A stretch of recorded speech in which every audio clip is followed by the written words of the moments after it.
ဒါလေးကတော့ဂျူးဆိုင်ကဒုတိယမြောက်ထုတ်တဲ့ Bluetooth headset လေးပါရှင်။ငကက်လေးနဲ့ဆွဲသီးလေးက two-way ဝစ်စင်လို့ရပါတယ်ရှင်။ငကက်လေးကနှဆွဲမပါပဲတစ်လုံးနဲ့ဝစ်စင်လဲထည့်ပါတယ်ရှင်။နှဆွဲလေးကိုအရှင်လေးလုပ်ပေးထားပါတယ်ရှင်။ရွှေကွတ်တဲ့ဒီဇိုင်းနဲ့ဆင်ရံတဲ့ဒီဇိုင်းဆိုပြီးတော့ပုံစံနှမျိုးလုပ်ပေးထားပါတယ်ရှင်။လက်စွပ်လေးကိုလည်းအလွဲဒီဇိုင်းလေးထုတ်ပေးထားပါတယ်ရှင်။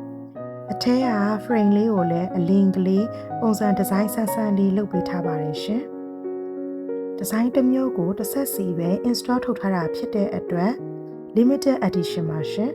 ။ install လေးရောင်းကုန်သွားလို့ရှိရင်တော့ထပ်လို့ချင်းရင် order တင်မှပဲရပါမယ်ရှင်။ headset Bluetooth buds လေးတွေကိုလည်းအရွယ်အစားလေးတွေညီမျှအောင်တိကျရွေးပြီးတော့ခတ်ပေးထားတာဖြစ်ပါတယ်။ဆွဲသီးလေးကိုလည်းရင်တို့အပြေဝစ်စင်လို့ရအောင်ခတ်ပေးထားပါတယ်ရှင်။ဆွဲကြိုးထည့်လို့ရမယ့်ရှိုလေးကိုလည်းကြီးကြီးလေးလုပ်ပေးထားတာဖြစ်တဲ့အတွက်ဆွဲကြိုးတုပ်လေးနဲ့လည်းဝစ်စင်လို့ရပါတယ်ရှင်။ဒီဇိုင်းတစ်မျိုးကို install တစ်ခုစီပဲထုတ်ထားတာဖြစ်တဲ့အတွက် install လေးရတော့ယူထားပါရှင်။